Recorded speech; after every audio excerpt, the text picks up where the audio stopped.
Baik, di sini saya Jenis Riyati. Saya akan menjelaskan tentang uji McNemar dengan menggunakan SPSS. Langsung saja kita ke konsep dasar dari uji McNemar, di mana uji McNemar digunakan untuk menguji hipotesis komparatif dua sampel yang berkorelasi bila datanya berbentuk nominal, biasanya berbentuk before dan after. Adapun tujuan dari uji McNemar ialah membandingkan antara nilai sebelum dan sesudah ada perlakuan atau membuktikan ada tidaknya perubahan. Syarat dari uji McNemar ialah yang pertama, skala pengukuran data nominal atau kategori binari, contohnya seperti laki-laki dan perempuan, ya atau tidak, setuju dan tidak setuju. Yang kedua, disajikan dalam bentuk tabel kontingensi 2x2 atau 2 baris dan 2 kolom. Yang ketiga, data terdiri dari 2 kelompok berpasangan X, Y dengan 2 kategori. Selanjutnya, di sini kami sudah memiliki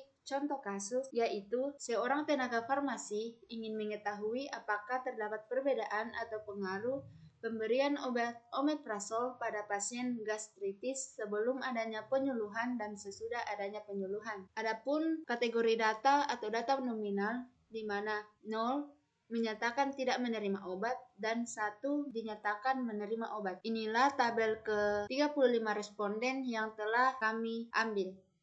Langsung saja kita buka aplikasi SPSS, kita klik variable view, dan pada variabel pertama kita tulis sebelum, dan variabel kedua kita tulis sesudah.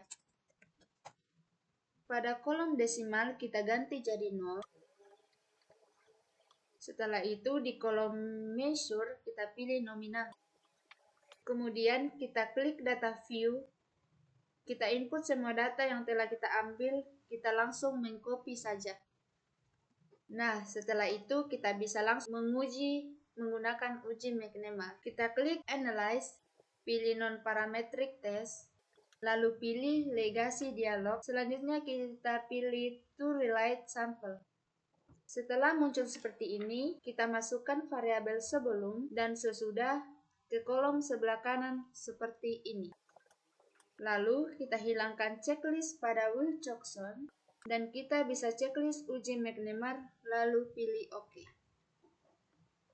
Nah, di sini sudah muncul output SPSS untuk uji McNemar. Sebelum kita melakukan interpretasi pada output uji McNemar, kita harus tahu tentang kriteria pengujian dalam uji McNemar.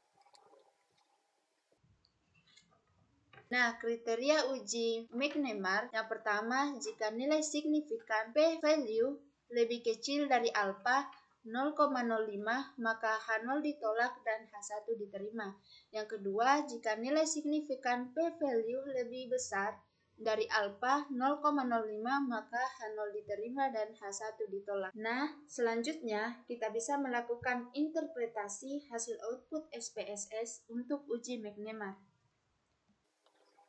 Untuk tabel pertama yaitu tabel Rostep, yaitu ada 2 responden yang tidak menerima obat omeprazol baik sebelum dan sesudah adanya penyuluhan, dan ada 20 responden yang awalnya tidak menerima obat omeprazol sebelum adanya penyuluhan, namun sesudah penyuluhan bisa menerima obat omeprazol untuk mengatasi GERD-nya. Kemudian ada 6 responden yang awalnya menerima obat omeprazol, namun sesudah adanya penyuluhan, responden tersebut tidak menerima pemberian obat, dan ada 7 responden yang tetap menerima obat omeprazol baik sebelum adanya penyuluhan maupun sesudah adanya penyuluhan. Nah, selanjutnya untuk tabel tes statistik untuk interpretasinya bisa kita lihat, karena p-value lebih kecil dari alfa 0,011 lebih kecil 0,05, maka dapat disimpulkan bahwa ada perbedaan secara signifikan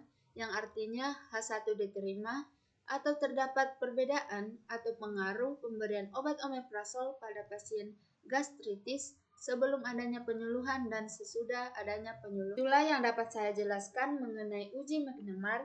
Kurang lebihnya mohon dimaafkan. Sekian dan terima kasih.